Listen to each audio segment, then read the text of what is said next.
Hello, welcome to War Cradle. I'm James, I'm the lead designer on Dystopian Wars, our flagship naval war game set in the gritty dystopian age. If you're not aware, this is actually a great time to get into Dystopian Wars because we've just announced Dominion of the Dragon, our new 2-player starter set. In that box, you'll find everything that you need for you and a friend or enemy to get started playing this amazing war game. For starters, you get 2 separate forces, a whole range of multi-part plastic miniatures for the Crown and the Empire, 2 of the 8 factions in our game. The observant amongst you might have noticed that that's the same 2 factions that were in Battle for Singapore, our 2-player starter set for Armoured Clash. It all ties together.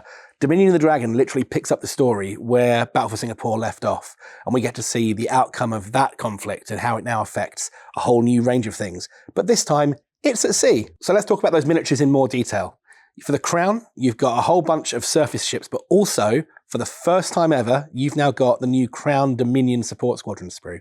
On there, you've got a load of submarines, you've got a new rotorcraft, a hovercraft, first time the Crown's had one of those, a load of cool new stuff, and they can all be built in various different ways. You can switch out turrets, all the stuff you'd normally expect from a Dystopian Wars kit. On the Empire side of things, you've got the Japanese Frontline Squadron sprue, which has been out for a while now.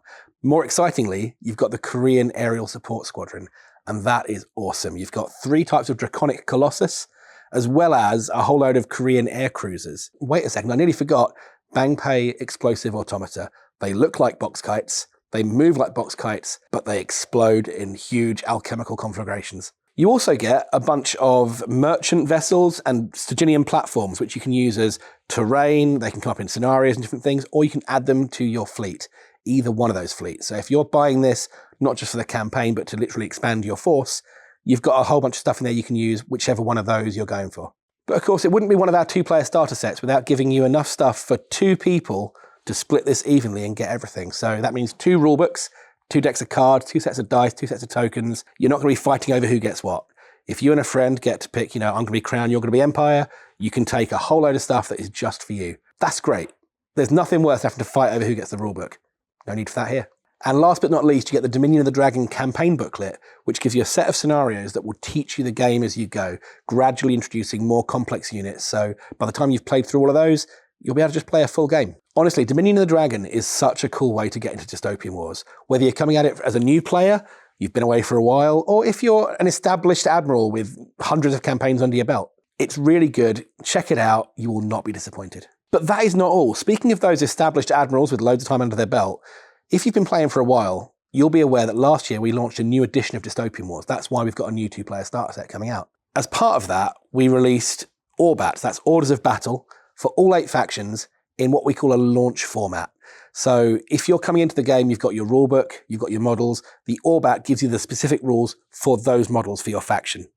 So for Dominion of the Dragon, you'll be wanting to get the Crown and the Empire ORBATs. Because that's a huge job, writing 8 ORBATs for, about 250-ish units, what we did was we started out by releasing launch ORBATs. These are ones where we've stripped a few things out, streamlined things, because we wanted to make sure that from day one, players could get their models on the table and start playing games. And then what we're doing is we're taking the time over the next few months to release full ORBATs for each faction. The Crown's actually already got its full ORBAT, so the Crown is already out there. If you go to the Dystopian Wars site, you will see Crown ORBAT version 4.01. That is the full ORBAT. That's got photography, it's got loads of cool narrative, it's got all the rules in there that you would expect to see for the Crown ORBAT. And we're going to do that gradually, one faction at a time, over the next few months. We are aiming, and I'm going to say aiming here, we're aiming to get all of them out by the end of the year. To be fair, I'm really confident. We're actually making some great progress. And we've already had some amazing feedback from the community. Everyone's been so helpful. So thank you everyone if you've been submitting feedback and letting us know about any bugs we might have missed. By the time this video is released, Empire should be pretty much on its way to you. So that's exciting. After Empire, I can say it, Sultanate's coming out next. And then the other 5 at some point. As I say, hopefully by the end of the year, everyone will have their full ORBATs. Already, Dystopian Wars is in a great place. We've got some really cool rules out there. People are playing games across the globe. There are tournaments kicking off. This is a fantastic time to get into this hobby. As for the other ORBATs that aren't in their full versions yet, we've locked those down, which means we're not actively developing them. We're not actively making changes on a regular basis.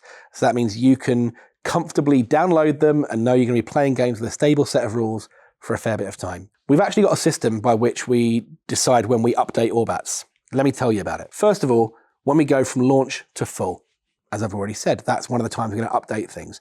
Secondly, when we add something new to a faction, say a new box set comes out, we will add the rules for those new units to the ORBAT and maybe take the time to tidy up a few more things, but generally we want to keep that as contained as possible. So if you're not adding those new units into your fleet, you don't need to worry about re-downloading the ORBAT. Also, twice a year, roughly, we're going to do what's called a global update. And that's where we look at all of the ORBATs as a whole. We look at the glossary, we look at the rulebook, we look at everything, and we say, does anything here kind of need addressing? Are there any issues coming up? Are points values in need of a rebalance? That's an opportunity that we will take, and we will let you know. We'll make a big fuss about it, don't you worry. So everyone re-downloads their stuff at the same time. Finally, and this is one we hope to do the least, if we spot a mistake, something that somehow slipped past us through our playtesting, through proofreading, we will make a fix. Only if it's something that's really game-breaking.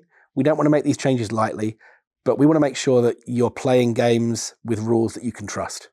And that's it. That's where Dystopian Wars is right now. As I say, it's a great, fantastic time to come aboard and start playing. So what are you waiting for? Dystopianwars.com. Go check it out.